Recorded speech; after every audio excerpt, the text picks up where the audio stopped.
Hi guys! I hope you're all doing well today. I am a huge fan of Filipino adobo. It is one of my favorite Filipino dishes. So today, I am going to show you my take on this classic dish. My pork adobo recipe is flavorful and it's really easy to make. Do not skip on ingredients to yield the best and tender pork adobo. And we all know that adobo is always better the day after. So this is also a make ahead kind of meal. Alright, let's get started.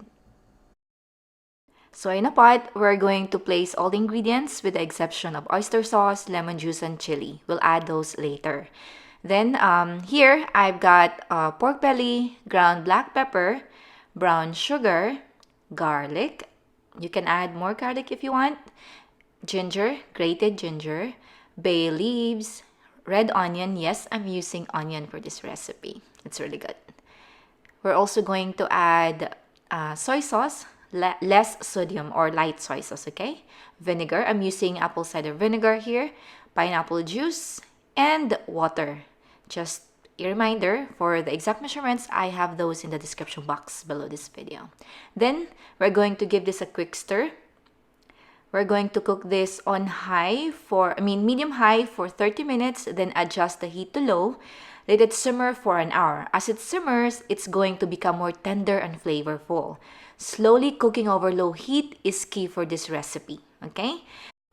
So this is after an hour and 30 minutes. I give it a quick taste and then I added the oyster sauce and lemon juice. Then just give it a quick stir, just like so. Then we're going to put the lid back on, additional 8 to 10 minutes on simmer low heat. Okay, so after 10 minutes, this is what it looks like. The sauce has been reduced. Actually, this one is ready to serve.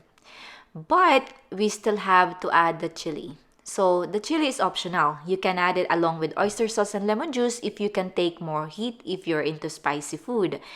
If not, then add the chili at the last part, just like what I'm showing you right now. And then after that, we're going to just, again, put the lid back on, additional a minute or two on low heat. Then after 2 minutes, just turn off the heat and it's ready to serve. This is really good, guys. The pork is tender, tasty. I totally recommend this recipe. I hope you'll give this a try. And also, if you have like recipe requests, let me know in the comments what types of recipes you would like to see next. Okay? Alright, that's all for today's video. Thank you so much for watching. I hope you'll subscribe. Take care.